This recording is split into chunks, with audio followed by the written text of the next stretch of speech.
Welcome na usab sa atong pamalandong sa pulong. Unsa di ay ang marka sa mananap o mark of the beast. Aron masabtan ang iyang marka ato sa sabton kung unsa ang timaan o timbre o marka sa Dios. Ezekiel 20:20, balaana ang akong mga adlawng igpapahulay. Aron sila mahimong usa ka timaan taliwala kanato aron kamo makaila nga ako mao si Yuba nga inyong Dios. Ang pagbalaan sa laing adlaw sa pagsimba mao ang marka sa mananap. Naa na ba'y namarkahan sa mananap karon? Wala pa. Ang Biblia nag-ingon nga ang marka konektado sa pinugos nga pagsimba.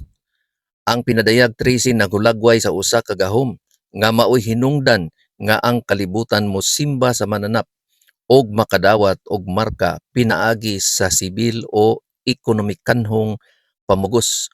Pinadayag 13:15 hangtod 17.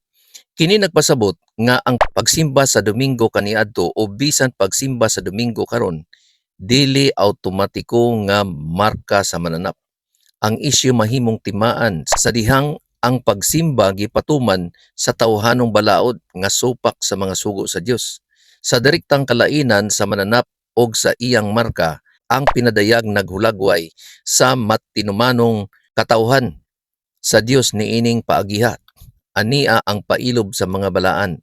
Ania sila nga nagabantay sa mga sugo sa Dios o pagtuo ni Hesus. Pinadayag 14:12. Matikdi ang kalainan. Ang usa ka grupo nagsunod sa mga sugo sa mga tao og nakadawat sa marka sa mananap. Ang laing grupo nagsunod sa mga sugo sa Dios. Ang sentro niini nga panagbangi mao ang pagsimba og otoridad.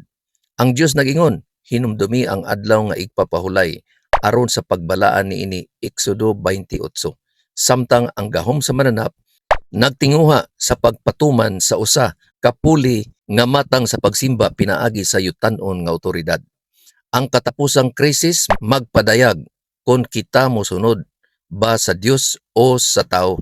Naa sa pagsabot ang susi sa kamatuoran kay ang yawa andam magpasalaag sa wala nagtuon.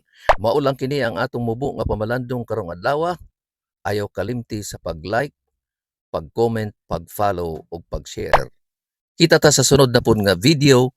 Ang Dios mag-amping kanatong tanan.